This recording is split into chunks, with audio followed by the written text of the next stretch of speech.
There are many different steps that players take when they are pushing for a move out of their football club. Some go on the Nanto route and just decide to go on strike and refuse to do anything, and then hopefully the club will just sell them out of annoyance.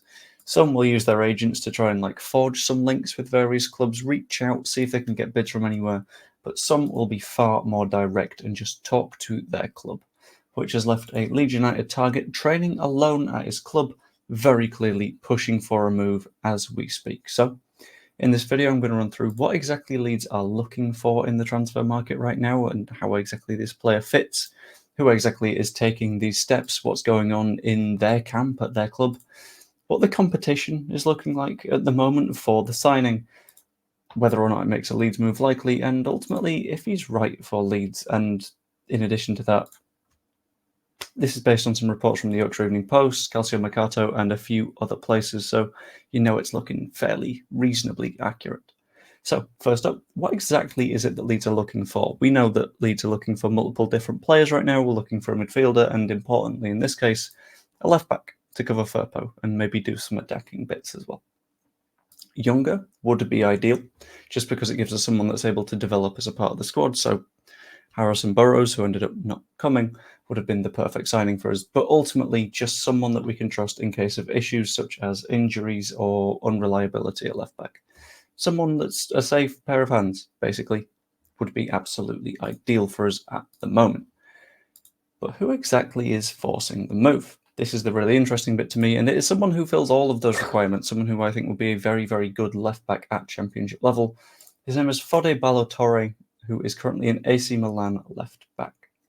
And as much as I say that, his career's sort of struggled since he went to AC Milan. He went there in 2021, spent 2 seasons there, then went to Fulham on loan last season, which is a fairly weak move, and I'll go into why exactly he struggled whilst at AC Milan in a minute. But basically, as a result of all of this, he's going to want to move for international football because he's not played for his international team since 2023. He's got 16 caps and very clearly has the ability to do so. He's just not really been able to as of late because he's not been getting enough football to prove that he deserves it. Plays as a very effective wing presence at the same time. Left back, left wing back, sort of like Junior Firpo does, which I think is perfect for if you want to take one jigsaw piece out of the puzzle and put another one back in. Fode Ballo-Touré, absolutely perfect fit. So, what exactly is going on at Milan to make him want to force the move? Basically, as a general sort of gist, he's very unlikely to play. No matter how much he's happy to play in the system and behave and not break the rules and all that sort of stuff and do what the manager wants them to do, at the end of the day, if you're a left back at AC Milan, you're gonna get stuck behind Theo Hernandez, and he is possibly the best left back in the world. He's one of 3, maybe 5 that could be considered for that role, and basically Ballo-Touré is not going to get into the side above him, especially if Theo Hernandez is constantly fit. So basically, this is a move that suits absolutely everyone involved. It would suit Leeds because we need a left back. It would suit Ballo-Touré because he kind of needs to play some football, although being stuck behind Firpo might not be perfect for him, and it depends on how Firpo starts the season. But then again, he's always got an injury in him at some point. And it suits AC Milan because they'll get a bit of money for a player that isn't really going to get any minutes for them. And I'm fairly sure they've got other left backs just waiting in the wings that are able to do the whole wait for Theo Hernandez to get injured job. And as a result, he is training separately from the squad.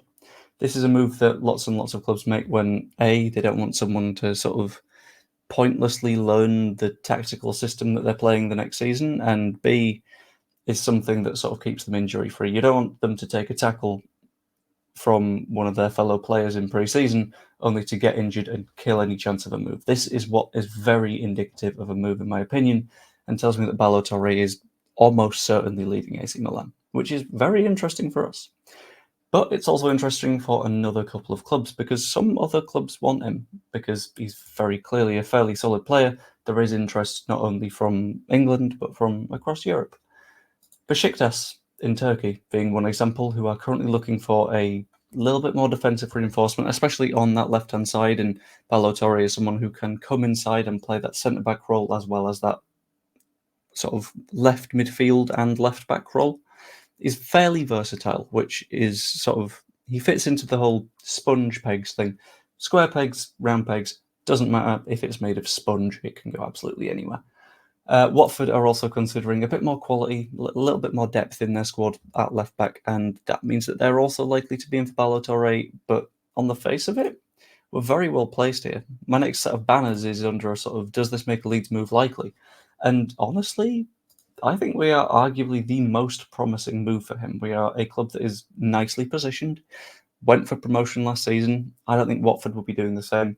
Besiktas does not hold the sort of prestige that a Premier League club will, and if we are pushing for promotion again this season, perfect, wonderful. That would be the ideal world. And that's why I think that ultimately we're sort of very, very promising and very, very tempting for a player that has those three options on the table. It's either average championship squad, Premier League promotion opportunity, or Turkish Super League. You're probably going to go for the Premier League. He's valued at around £3 million as well, so clearly is in the right sort of area of transfer cost and bid that we tend to be looking at the moment, and he's got manageable wages. 23 grand a week is a hell of a lot of cash, but at the same time, compared to some of the wages that we're paying right now, that's sort of par for the course. I don't know if we'd be able to offer anything like a pay increase for him, but I doubt that's what he's looking for. I think he's looking to play more football and more consistently show what he can do to his national team managers and ultimately the rest of the football world. If you're stuck on the bench for 3 years, it's very hard to make an impact.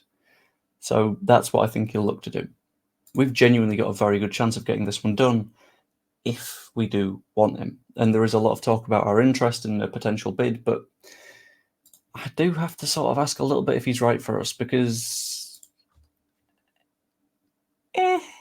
I'm not the most tempted. There's a lot of other options on the market, and missing out on Burrows was a pretty painful one. And it feels like I am firmly on the fence about this one, because I would 100% prefer a younger player that can develop and improve their ceiling, because what we've got with Ballo-Touré right now, at the age of 27, he's probably not going to improve. Physically, mentally, he understands the game, he's at his best. But if we could sign someone that's at his current level at the age of 20, 21, then you've got a lot more development to come with them as well within that same price tag. But you need to consider he also does have some very, very valuable experience in Serie A, in Ligue 1, in a little bit of the Premier League. He didn't play that much last season, though. And at international level, that sort of says he knows the big games. He's played in AFCON, for example, and that tells me that, to be honest, he can probably bring a fair bit to the side. He'd be a very, very decent quality addition, but I don't think he's a long-term option. At the end of the day, I wouldn't complain if we signed him. I'd more have reservations at the fact that we didn't sign someone that is a better fit for us right now. But at the end of the day, that is just what I think. Well, it's also various reports from the YEP and Calcio Mercato, but that bit is what I think. So, yeah, let me know what you think down in the comments below. Like the video if you enjoyed, subscribe. You can even become a channel member for, I think it's still 99p, and all of that is going to Prostate Cancer UK until the charity walk that is on Saturday. I'll have a video coming out about that at some point in the next few days. Hope you enjoyed, and I will see you later. I'm wondering if it's sort of detectable in my voice that I've got quite bad hay fever right now. And like it's all cloggy up here. So I don't know if I'm coming across completely different. I love these little insecurities that you only get from doing YouTube and streaming. Ta-ra.